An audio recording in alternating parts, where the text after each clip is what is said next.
ஒரு 100 நாள் கூட ஆகாத ஒரு அரசு இவ்வளவு விரைவாக இப்படி ஒரு முதலீட்டாளர்கள் மாநாட்டை நடத்த முடிஞ்சது அப்படின்றது வந்து இந்த அரசுக்கு கிடைச்ச ஒரு பெரிய பெருமை.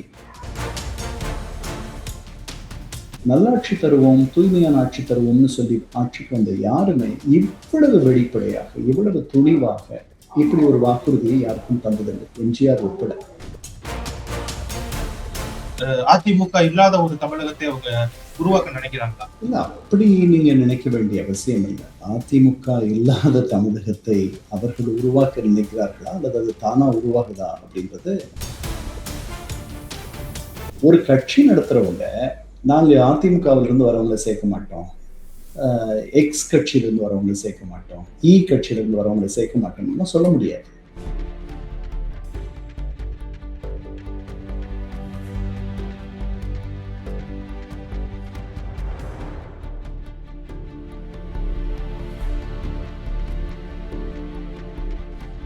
வணக்கம் தென்னவன் மீடியா நண்பர்களே. நம்ம இந்த சேனலை ஆரம்பித்து 7 மாதம் ஆக போகுது. உங்களுக்கு எல்லாருக்கும் தெரியும், 7 மாதமாக நம்ம மிக வேகமாக வளர்ச்சி அடைஞ்சு இப்போ 40,000 சப்ஸ்கிரைபர்ஸை ரீச் பண்ணியிருக்கோம். இந்த வளர்ச்சிக்கு நாங்கள் இது வரைக்கும் எந்த நிதி உதவியோ இல்லாட்டி யார்கிட்டையும் போய் ஒரு பண ஆதரவோ நம்ம கேட்டதில்லை, இப்பயும் கேட்க போகிறதில்ல. ஆனால் எங்களுக்கு உங்களுடைய சப்ஸ்கிரிப்ஷன் இன்னும் நிறைய தேவை. இந்த சேனலை சப்ஸ்கிரைப் பண்ணாமல் பார்த்துட்டு இருக்கிற வியூவர்ஸ், நீங்கள் முக்கியமாக நீங்கள் சப்ஸ்கிரைப் செஞ்சு மேலும் ஆதரவு தாருங்கன்னு அன்போடு கேட்டுக்கிறேன். வணக்கம். தென்னவன் மீடியா நேயர்கள் அனைவருக்கும் வணக்கம். இன்று நம்முடன் இணைந்திருக்கக்கூடிய சிறப்பு விருந்தினர் வரலாற்று ஆய்வாளர், எழுத்தாளர் திரு கண்ணன் அவர்கள். வணக்கம் சார். வணக்கம் நடராஜன். இன்னைக்கு ஒரு முதலீட்டாளர்கள் மாநாடு நடந்துகிட்டு இருக்கு. ஒவ்வொரு அரசு நடக்கும் பொழுதும் சரி, முன்னாள் முதல்வர் ஜெயலலிதா அவர்கள் இருந்த போதும் சரி, முன்னாள் முதல்வர் ஸ்டாலின் அவர்கள் நடக்கு புரிந்துணர்வு ஒப்பந்தங்கள் போடப்பட்டிருக்காங்க அப்படின்னு நம்ம செய்திகள்ல பார்ப்போம். ஆனா அதுல எத்தனை உண்மையாகவே முதலீடுகள் செய்யப்பட்டது அப்படிங்கிறது இன்னும் வரைக்கும் கேள்விக்குறிதான். அரசாங்கம் சொல்லுவாங்க அவங்க அவ்வளவு பண்ணியிருக்காங்க இவ்வளவு பண்ணியிருக்காங்க அப்படின்னு. ஆனா அதன் மூலமா நமக்கு மாநிலம் பயனடைந்ததா அப்படிங்கிறது கேள்விக்குறியாதான் இருக்கு. அதே மாதிரிதான் இன்னைக்குமே ஒரு ஒப்பந்தம், ஒரு மாநாடு நடக்குது. அதுலயும் பல்வேறு ஒப்பந்தங்கள் போடப்படலாம். அதுல எத்தனை மெட்டீரியலைஸ் ஆகும், அதுல எத்தனை உண்மையாகவே முதலீடுகளா மாறும் அப்படிங்கிற கேள்வி இருக்கு. சோ முன்றைய ஆட்சிகளை விட நாங்க மாறுபாடுகளோடு இருக்கிறோம், மாற்றத்தை கொண்டு வந்திருக்கோம் சொல்லிட்டாங்க. இந்த முதலீட்டாளர் மாநாட்டின் மூலமாக மாற்றம் ஏற்படும் நீங்க நினைக்கிறீங்களா சார்? இல்ல, இது ரொம்ப சீக்கிரம் நம்ம பொறுத்திருந்துதான் பார்க்கணும். இன்னைக்கு நீங்க சொல்றது ரொம்ப சரி. பல புரிந்துணர்வு ஒப்பந்தங்கள் போடப்பட்டதாக நமக்கு செய்திகள் வரும். இவ்வளவு வேலை வாய்ப்புகளை உருவாக்கி தரும் இந்த முதலீடுகள் அப்படின்ட்டுலாம் நம்ம படிப்போம். அது மாதிரி உண்மையிலே நடந்திருக்கா அப்படின்றத பார்க்கறதுக்கு நமக்கு ஒரு வழி இல்லாம இருக்கு. அங்கொன்றும் இங்கொன்றுமாக நமக்கு செய்திகள் கிடைக்கிறே ஒழிய இதை தொடர்ந்து கண்காணித்து ஒரு கண்காணிப்பு குழு, ஒரு மானிட்டரிங் பாடி, அது நமக்கு தகவல்களை ஆண்டுதோறும் அதை நமக்கு தருது. ஒவ்வொரு ஆண்டும் எப்படி ஒரு முன்னேற்றம் இருக்கு, இந்த திட்டம், இந்த முதலீடு எந்த அளவுல இருக்கு, இது எப்போ முடியும், எப்போ இத்தனை பேருக்கு இவ்வளவு பேருக்கு வேலை கிடைக்கும்னு சொன்னாங்களே அது நடக்கும், இந்த மாதிரி எல்லாம் பார்த்து கண்காணித்து ஒரு ஒழுங்காற்று குழு மாதிரி நமக்கு தருவதற்கு ஒரு அமைப்பை அரசுகள் உருவாக்க வேண்டும். அதற்கான காலம் வந்துருச்சுன்னு தான் நான் நினைக்கிறேன். இன்னைக்கு நடந்த முதலீட்டு மாநாட்டை பொறுத்த வரைக்கும் 2-3 கருத்துக்களை சொல்லணும்னு நினைக்கிறேன். ஒண்ணு, ஒரு 100 நாள் கூட ஆகாத ஒரு அரசு இவ்வளவு விரைவாக இப்படி ஒரு முதலீட்டாளர்கள் மாநாட்டை நடத்த முடிஞ்சது அப்படின்றது இந்த அரசுக்கு கிடைச்ச ஒரு பெரிய பெருமை. இந்த அரசு ரொம்ப வேகமாக முன்னெடுத்து சில செயல்களை செய்கிறது. அதற்கு ஒரு எடுத்துக்காட்டு இது அப்படின்னு நம்ம எடுத்துக்கலாம். இதுல இன்னைக்கு நடந்த அந்த மாநாடு முடிஞ்சிருச்சு. இன்னைக்கு காலையில் தொடங்குச்சு. இன்னைக்கு இப்ப முடிஞ்சு போச்சு. 97 புரிந்துணர்வு ஒப்பந்தங்கள் கையெழுத்தாகின. கிட்டத்தட்ட 65,000 கோடியோ 67,000 கோடியோ இந்த புரிந்துணர்வு ஒப்பந்தங்கள் மூலமாக முதலீடுகள் தமிழகத்திற்கு கிடைத்திருக்கின்றன. இதற்கு முன்னாடி இந்த அரசு ஆட்சிக்கு இந்த 90 கூடுதல் நாட்கள்ல முன்னாடி நடந்த புரிந்துணர்வு ஒப்பந்தங்கள் எல்லாம் சேர்த்தோம்னா மொத்தம் 104 புரிந்துணர்வு ஒப்பந்தங்களும், மொத்தம் 1,02,000 கோடி முதலீடும், 1,21,000 வேலை வாய்ப்புகளும் இந்த முதலீடுகள், இந்த மாநாடு உருவாக்கும் அப்படின்றது நம்ம அறியறோம். இது உண்மையாக இருக்கும் பட்சத்தில், உண்மையாக இருக்கணும்னு தான் நான் நினைக்கிறேன். பொதுவாக தன்னுடைய குழந்தையை இந்திரன் சந்திரன் என்று ஒரு தாய் பாராட்டுவது மாதிரி எல்லா அரசுகளும் தாங்கள் முன்னெடுக்கும் முயற்சிகளை கொஞ்சம் அதிகப்படுத்தி மிகைப்படுத்தி பேசுவது என்பது எல்லா நாட்டிலையும் நடக்கக்கூடியது, நம்ம நாட்டிலையும் நடக்கும். அதை அதை அதை நம்ம எடுத்துக்கலாம். அது நடக்க வேண்டாம் அப்படின்னு தான் நான் நினைக்கிறேன், நீங்க நினைக்கிற மாதிரியே. இன்னைக்கு செய்தியாளர்கள், ஊடகங்கள் அவர்களுக்கு அழைப்பு இல்லை. இது ஏன்னு எனக்கு தெரியல. இது ஒரு ஒரு புதிய போக்காக இந்த அரசிடம் இருப்பதாக சில ஊடகவியலாளர்கள் சொல்கிறார்கள். அது உண்மையா இருக்கும் பட்சத்துல அது இந்த போக்கை அவர்கள் மறுபரிசீலனை செய்ய வேண்டும். ஏன்னா ஊடகத்துறைக்கும் ஒரு அரசுக்கும் ஒரு நல்ல உறவு இருந்தால் ஒழிய அதுதான் ஜனநாயகத்திற்கு நல்லது, அதுதான் இந்த மாநிலத்திற்கு நல்லது, அதுதான் இந்த மாநிலத்தினுடைய மக்களுக்கு நல்லது, வளர்ச்சிக்கு நல்லது. ஒரு வெளிப்படைத்தன்மையை ஒரு நான்காவது ஜனநாயகத்தின் நான்காவது தூணாக இருக்கக்கூடிய ஊடகங்கள் வலுப்படுத்தும் என்பதுதான். அதுல விமர்சனங்கள் வரும். சில ஊடகங்கள் நியாயமான முறையில் எழுதாமல், பாரபட்சம் இல்லாமல் எழுதக்கூடிய ஊடகங்கள் இல்லாமல் இருக்கும். எல்லா ஒரு கூட ஆப்பிள் வாங்கினோம்னா சில பழங்கள் கெட்டு போயிருக்கும், அதுதான் நியதி. அதற்காக அந்த கூடையில் இருக்கக்கூடிய மொத்த பழங்களையும் நாம் பார்க்கக்கூடாது, கிட்ட வைக்கக்கூடாது, சேர்க்கக்கூடாது அப்படின்றது சரியா இருக்காதுன்னு நினைக்கிறேன். எதற்கு இன்னைக்கு அழைப்பு இல்லை என்பது நமக்கு தெரியல. இந்த அரசு யோசித்து முடிவு பண்ணணும். ஓகே சார், நீங்களே பேசும்போது சொல்லியிருந்தீங்க 100 நாட்கள் கூட ஆகல அப்படின்னு. இன்னும் ஒரு சில நாட்கள்ல அந்த 100 நாட்கள் அப்படிங்கிறது நிறைவடைய போகிறது. 20ஆம் தேதி வந்துச்சுன்னா சிஎம்-ஆக முதல்வராக விஜய் அவர்கள் பதவியேற்ற 100 நாள் ஆக போகுது. ஸோ கிட்டத்தட்ட 100 நாளை நெருங்கி கொண்டிருக்கக்கூடிய இந்த அரசு 100 நாட்கள்ல ஏதாவது மாற்றங்கள் தெரியுதா சார்? ஆரோக்கியமான பாதையில் போறாங்க அப்படின்னு ஏதாவது மாற்றங்கள் உங்களுக்கு தெரியுதா? அப்படிப்பட்ட செய்திகளை தான் நான் கேள்விப்படுறேன். முதல்ல இவங்களுடைய ஆட்சி முறை, இவங்களுடைய நிர்வாக முறை, இவங்களுடைய செயல்முறை இதெல்லாமே ஒரு கலவையாக இருக்கு, ஒரு மிக்ஸ்டா இருக்கு. அதாவது நல்லதும் இருக்கு, இன்னும் மேம்படுத்திக்கலாம் அப்படின்னு நினைக்கிற மாதிரியும் சில நடவடிக்கைகள் இருக்கு. ஜூலை 11 கரூரில் அவருடைய ஆதரவாளர்களிடத்தில் பேசிய முதல்வர் என்ன சொன்னார்?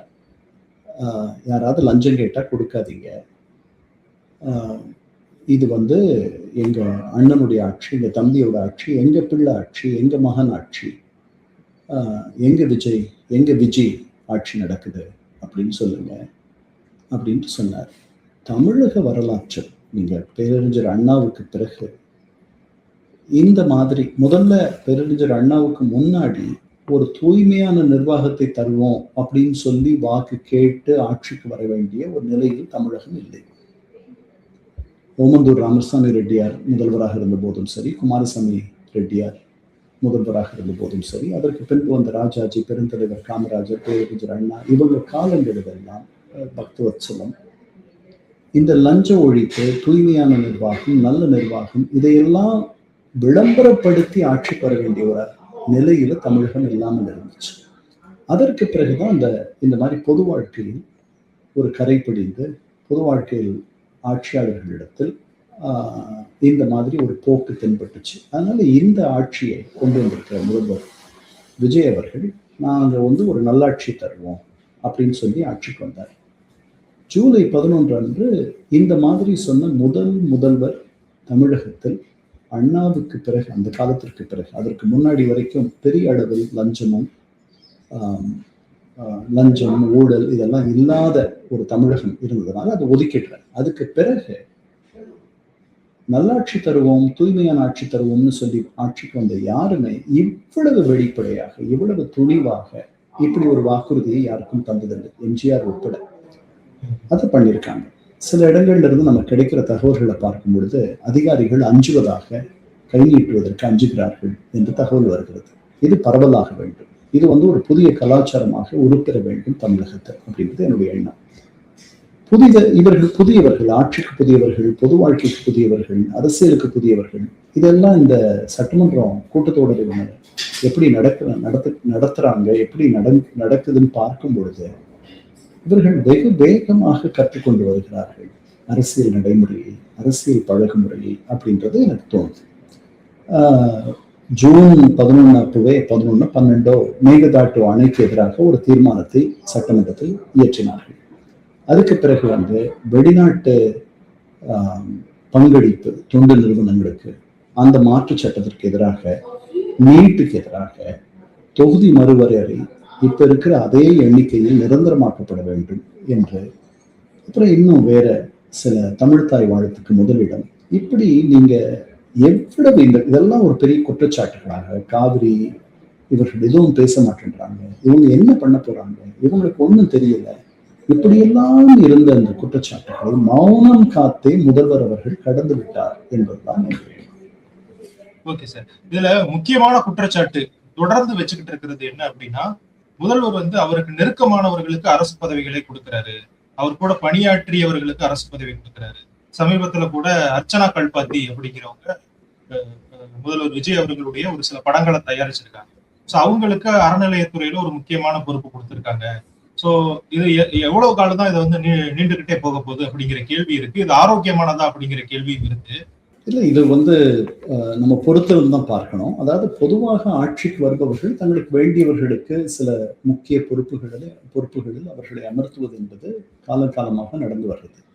நீங்க சொல்ற அந்த நியமனம் வந்து அதாவது அறங்காவலர்களை நியமிக்கும் ஒரு குழு. அந்த குழுவுல அகோரம் கல்பாத்தியா அந்த குடும்பத்தை சேர்ந்த கல்பாத்தி அகோரம் குடும்பத்தை சேர்ந்த படத்தயாரிப்பாளர், இவரை வச்சு படம் கொடுத்தார்.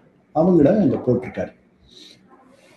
அந்த குடும்பம் வந்து எனக்கு நான் நினைக்கிறேன், ஆலய திருப்பணிகள், ஆலயம் சார்ந்த நலச்செயல்கள், நற்செயல்கள், இதுல வந்து அவங்க நாட்டமுடையவர்கள் நினைக்கிறேன். அதனால அவர்கள் அந்த இடத்துக்கு போட்டதுல ஒன்றும் தப்பு இல்லை. அவரோட 20 ஆண்டுகளுக்கு மேலா திரைத்துறையில அவருடைய தனிப்பட்ட உதவியாளராக இருந்தவரை அவர் தன்னுடைய அரசியல் உதவியாளராகவும் வச்சுக்கிறார். அதுலயும் எனக்கு பெரிய தவறு எதுவும் தெரியல. அவருடைய இந்த அரசியல் வியூக அமைப்பாளராக இருந்து அவர் இந்த வெற்றி கொண்டு வந்த ஜான் ஆரோக்கியசாமியை ஒரு பொறுப்புல வச்சிருக்கிறதா செய்திகள் நமக்கு சொல்றாங்க. அது இன்னும் உறுதிப்படுத்தப்படாத செய்தியா இருக்கு. அதே மாதிரி விஷ்ணு ரெட்டின்ற அவருடைய இன்னொரு அவரோட நெருக்கமான நண்பராக இருந்தவர், அவருடைய வளர்ச்சிக்கு, அவருடைய இந்த ஏற்றத்திற்கு காரணமானவர் அப்படின்றவர், அவரும் அந்த இடத்துல இருக்கிறார். அவருடைய கடைசி படத்தை தயாரித்தவரை டெல்லிக்கு சிறப்பு பிரதிநிதியாக அனுப்பியிருக்கிறார். இது மாதிரி முன்னாடி நடந்திருக்கா அப்படின்னா பொது வாழ்க்கையில் இல்லாதவர்கள் நடந்திருக்கு. பல் மருத்துவராக இருந்த டாக்டர் ராஜன், அவர் டெல்லியினுடைய சிறப்பு பிரதிநிதியாக ஜெயலலிதா அம்மையார் அனுப்பி வைத்தார். அவருக்கும் அரசியலுக்கும் பெரிய தொடர்பெல்லாம் கிடையாது. அதனால இவர்கள் யார் என்பதை காட்டிலும் இவர்கள் எவ்வளவு திறம்பட செயலாற்றுகிறார்கள் அப்படின்றத நம்ம பொறுத்திருந்து பார்க்கணும். பார்த்து தான் முடிவு பண்ணணும். பொதுவெளியில இது வந்து தொடக்க கால நியமனங்கள், இன்னும் நிறைய இடங்கள் நிரப்பப்படணும், நிறைய வாரியங்கள் பொறுப்புகள் பகிர்ந்தளிக்கப்படணும். அதெல்லாம் எப்படி பண்ண போறாருன்னு பார்க்கணும். நான் பொதுவெளியில் இருக்கக்கூடிய தரமான ஒரு நல்லெண்ணம் கொண்ட ஒரு நற்பெயர் உள்ள சில பேரையும் அவர்களுக்கு இந்த அரசுக்கு அவர்கள் சாதகமாக இந்த அரசுக்கு உதவி செய்ய பயன்படுத்திக்கணும்ன்றதுதான் என்னுடைய எண்ணம். ஓகே சார், இதற்கு அடுத்தபடியாக இந்த அரசு மீது இல்லைன்னா அந்த கட்சி மீது வைக்கக்கூடிய குற்றச்சாட்டு, அதிமுகவுல இருந்து பிரிந்து வந்தவர்களை தொடர்ந்து சேர்த்துக்கிட்டே இருக்காங்க. அது வந்து நீண்டுகிட்டே இருக்கு. ஒரு கட்டத்தோட நின்றும், அவங்களுக்கு மெஜாரிட்டி கிடைச்சதுக்கு அப்புறம் கூட நின்றும் அப்படின்னு பார்த்தா அந்த கட்சியில சட்டமன்ற உறுப்பினர்களாகவோ இல்ல முக்கிய பொறுப்புல இல்லாத நபர்களை கூட சேர்த்துக்கிட்டு இருக்காங்க. சமீபத்துல கூட சிங்கை ராமச்சந்திரன் அவர்கள் இணைஞ்சிருந்தாரு. அவர் வந்து ஒரு முக்கியமான பொறுப்புல இருந்த நபர் தான். சோ ஏன் வந்து தொடர்ந்து அவங்க வந்து அதிமுக இல்லாத ஒரு தமிழகத்தை அவங்க உருவாக்க நினைக்கிறாங்களா, மாற்ற நினைக்கிறாங்க? இல்ல, அப்படி நீங்க நினைக்க வேண்டிய அவசியம் இல்லை. அதிமுக இல்லாத தமிழகத்தை அவர்கள் உருவாக்க நினைக்கிறார்களா அல்லது அது தானா உருவாகுதா அப்படின்றது அதிமுக, அதாவது தீதும் நன்றும் பிறர் தர வாரா அப்படின்றது தான் நமக்கு சங்க பாட்டு சொல்றது. யாதும் ஊரே யாவரும் கேளர், தீதும் நன்றும் பிறர் தர வாரா. அதிமுகவுக்கு இருக்கக்கூடிய இன்றைய பின்னடைவு, அதிமுகவுக்கு இருக்கக்கூடிய சரிவுக்கு எல்லாத்துக்கும் இந்த முதல்வரை நம்ம காரணமா சொல்றதுல அது சரின்னு எனக்கு தோணலை. அதற்கு வந்து அது நீங்க ஒரு கண்ணாடி முன்னாடி நின்று நீங்க தான் பார்த்துக்கணும். ஒரு கட்சி நடத்துறவங்க நாங்க அதிமுகவிலிருந்து வரவங்களை சேர்க்க மாட்டோம், எக்ஸ் கட்சியிலிருந்து வரவங்களை சேர்க்க மாட்டோம், கட்சியிலிருந்து வரவங்களை சேர்க்க மாட்டோம்னா சொல்ல முடியாது. நீங்க ஒரு அரசியல் கட்சி நடத்துறீங்க, உங்களோட நாடு யாராவது வராங்க அப்படின்னா உங்க கட்சிக்கு பலமா இருக்கும், அது உங்க கட்சிக்கு நல்லது அப்படின்னா நீங்க சேர்த்துக்குவீங்க. அதுதான் நடந்துட்டு இருக்கு. அப்புறம் பெரும்பான்மை எட்டுற வரைக்கும் இது நடக்கும், அதுக்கப்புறம் நடக்காது அப்படின்லாம் நினைச்சோம். சட்டமன்ற உறுப்பினர்கள் ஒரு 6-7 பேர் பதவி விலகி இருக்காங்க. அவங்க இந்த பக்கம் வருவாங்கன்னு நம்ம நினைக்கிறோம். இது இன்னும் உறுதிப்படுத்தப்படாத தகவல். சில பேர் வந்திருக்காங்க, அவங்களுக்கு சில பதவிகள் எல்லாம் கொடுத்துருக்காங்க. எனக்கு இருக்கிற சிக்கல் எல்லாம் என்னன்னா, சில பேர் இப்படி வந்திருக்கிற சில பேர் அவர்கள் வந்து பெரிய ஒரு தூய சக்தியெல்லாம் ஒன்றும் கிடையாதுன்ற ஒரு எண்ணம் தான் பல பேருக்கு இருக்கு. அவங்க ஈடுபட்டிருந்த அல்லது ஈடுபட்டிருந்ததாக சொல்லப்படும் ஊழல் குற்றச்சாட்டுக்களை நீங்க பார்த்தீங்கன்னா, சர்ச்சைகள்லாம் அந்த சர்ச்சையினுடைய பெயரே அவங்களுடைய அடைமொழியா மாறி இருக்கிற சில பேர் இருக்காங்க. அவங்களெல்லாம் நீங்க சேர்த்துக்கிறீங்க. அது அப்படி வேணுமான்றதுதான் எனக்கு கேள்வியா இருக்கே தவிர, வேற ஒரு கட்சியிலிருந்து சேர்க்கக்கூடாது அப்படின்னா ஒண்ணும் இல்லை. எல்லாரும் அதை பண்ணுவாங்க, இவங்களும் அதை பண்றாங்க. இங்க இணைகிறாங்க வேற்று கட்சிகள்ல இருந்து அப்படிங்கிறது உண்மை. ஆனா அது மூலமா என்ன சர்ச்சை உருவாகுதுன்னா, ஏற்கனவே விஜய் அவர்களுடைய இயக்கத்தில் இருந்தவர்கள், விஜய் மக்கள் இயக்கமாக இருந்த போது அதிகமாக பணியாற்றிய நபர்கள், முக்கியமான பொறுப்புகளில் இருந்த நபர்கள் இப்ப வந்து ஒதுக்கி வைக்கப்படுறாங்க. இது கட்சி ரீதியில அவருக்கு வந்து ஒரு பாதிப்பை ஏற்படுத்தும் அப்படிங்கிற ஒரு விமர்சனம் இருக்கு. அது உண்மையாக இருக்கிறதுக்கான வாய்ப்பு இருக்கா வருங்காலங்கள்ல? கண்டிப்பா இது வந்து கட்சியில ஒரு சின்ன சிக்கலை கொண்டு வரும்.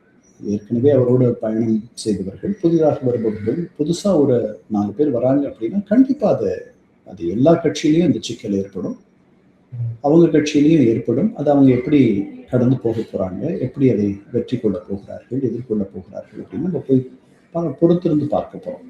அப்படித்தான் நடக்க போகுது. இதற்கு முன்னாடி இதே மாதிரி எம்ஜிஆருக்கு ஒரு நிலைமை வந்துச்சு. அவரோட தொடக்கத்துல திமுகவுக்கு வந்தவங்க கொஞ்சம் பேர் இருந்தாங்க. பின்னாடி கொஞ்ச நாள் கழிச்சு 5-6 ஆண்டுகளுக்கு பிறகு வந்த நாவலர் நெடுஞ்செழியன் மாதிரியாலாம் வந்தாங்க. அவங்களுக்கு சில முக்கியமான இடங்கள்ல எம்ஜிஆர் அவர்களை நியமித்தார். அது வந்து அவரோட தொடக்க காலத்திலே கூட வந்த சில பேரை கொஞ்சம் கஷ்டப்படுத்திச்சு. அவங்க வெளியே போயிட்டாங்க.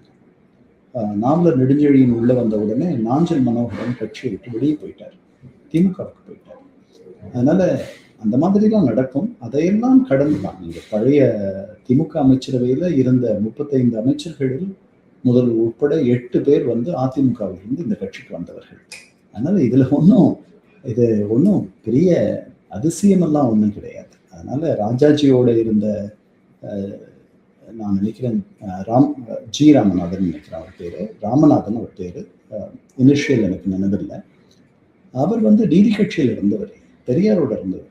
அவரை வந்து ராஜாஜி தன்னுடைய 1937 அமைச்சரவையில் காங்கிரஸ் சார்பாக நிற்க வைத்து தன்னுடைய அமைச்சரவையில் வச்சுக்கிட்டார். அதனால இதெல்லாம் தொட்டு நடக்கிற ஒரு விஷயம். வெளியிலிருந்து வரவங்களை சேர்க்கக்கூடாதுன்னா ஒன்றும் இல்லை. அதனால சில விளைவுகள் வரும் கண்டிப்பாக. அதை அவங்க பக்குவமா அதை திறம்பட நடத்துவாங்க, கையாளுவாங்க அப்படின்னு நம்ம நினைக்கலாம். ஆனா எல்லா நேரத்திலையும் எல்லாரையும் திருப்திப்படுத்த முடியாது. புதிதாக வருபவர்கள் பழைய ஆட்களுக்கு ஒரு சங்கடத்தை தரத்தான் செய்வார்கள். ஓகே சார், இறுதியாக இந்த தொண்டர்கள், தாவேகா தொண்டர்கள், இது எல்லா அரசு நடக்கும் பொழுதும் அந்த கட்சி ஆளுங்கட்சியாக இருக்கக்கூடிய கட்சியை சேர்ந்த தொண்டர்கள் வந்து அராஜக போக்கிலோ இல்ல அதிகாரத்தை துஷ்பிரயோகம் பண்றதுலையோ ஈடுபடுவது அப்படிங்கிறது தொடர்ந்து நடந்துகிட்டு இருக்கு. அதுதான் அந்த அரசின் மீது களங்கத்தையும் ஏற்படுத்திக்கிட்டு இருக்கு. இதற்கு முன்னாடி நடந்ததெல்லாம் நான் சொல்றேன். இப்ப இருக்கக்கூடிய தமிழக வெற்றி கழகத்தினுடைய தொண்டர்கள் இந்த ரீல்ஸ் மோகத்துல அரசு ஏதாவது இப்போ ஒரு பக்கத்துல ஒரு அரசு கட்டடம் இருக்கு அப்படின்னா அங்க என்ன நடக்குதுன்னே தெரியாம அங்க போய் அவங்க வந்து நாங்க ஆராய்ச்சி பண்றோம், நாங்க வந்து ஆய்வு பண்ண வந்திருக்கோம் அப்படிங்கிற மாதிரி போய் ஒரு வீடியோக்கள் எடுத்து ரீல்ஸ் எல்லாம் போட்டுக்கிட்டு இருக்காங்க. அது முன்னாடி இருந்ததை விட இப்ப குறைஞ்சிருக்கு, ஆனாலுமே தொடர்ந்து பண்ணிக்கிட்டு இருக்காங்க. இப்ப தலைமைக்கு நாங்க வந்து வேலை பார்க்கணும் அப்படிங்கிறத காட்டுறதுக்காக இந்த தொண்டர்கள் செய்யக்கூடிய விஷயங்கள் அந்த கட்சிக்கு ஏதாவது களங்கத்தையோ இல்ல மைனஸாகவோ இருக்க வாய்ப்பு இருக்குன்னு நீங்க நினைக்கிறீங்களா? கண்டிப்பா அது ஒரு சின்ன நெருடலா இருக்கும். ஆனா போக போக இதெல்லாம் சரியாயிடும்ன்றதுதான். இதெல்லாமே வந்து ஆங்கிலத்துல சொல்ற மாதிரி டீதிங் ப்ராப்ளம்ஸ். அதாவது குழந்தைக்கு வந்து பல்லு முளைக்கும் போது அதுக்கு வயிற்றுப்போக்கு வரும், வேறு சில சிக்கல்கள்லாம் வரும். அதனால அது மாதிரி இதெல்லாம் டீதிங் ப்ராப்ளம்ஸ், அதெல்லாம் சரியா போயிடணும். அதனால நான் பெரிய அச்சத்துலலாம் இல்லை. ஓகே சார், எங்களோட இருந்து நிறைய விஷயங்கள் பகிர்ந்துக்கிட்டீங்க.